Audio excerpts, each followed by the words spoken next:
लाल यादव।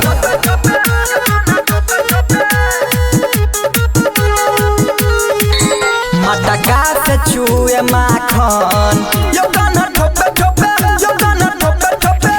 मटका से चूए माखन यो गाना ठोपे ठोपे यो गाना ठोपे ठोपे। अहिछ जग के रचैया अहिछ बनसी बजैया अहाँ रहै छी कोना गोटे गोटे। मटका से चूए माखन यो गाना ठोपे ठोपे यो गाना ठोपे ठोपे। मटका से चूए माखन यो गाना ठोपे ठोपे यो गाना ठोपे ठोपे।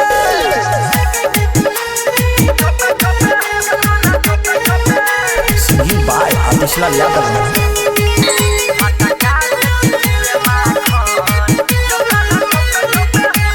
नंद के दुलारा यशोदा के लल्ला आहाँ छी मुरली बजैया यो।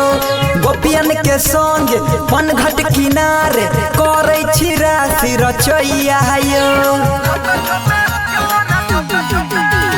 नंद के दुलारा यशोदा के लल्ला आहाँ छी मुरली बजैया यो। गोपियन के संग पनघट किनारे करे छी राशि रचैया यो। गोकुल में भ गेल सोरियो कहैया माखन चोरियो अहाँ करे छी कि अहाँ नोटे खोटे। मटका से चूए माखन यो गाना ठोपे ठोपे यो गाना ठोपे ठोपे। मटका से चूए माखन यो गाना ठोपे ठोपे यो गाना ठोपे ठोपे।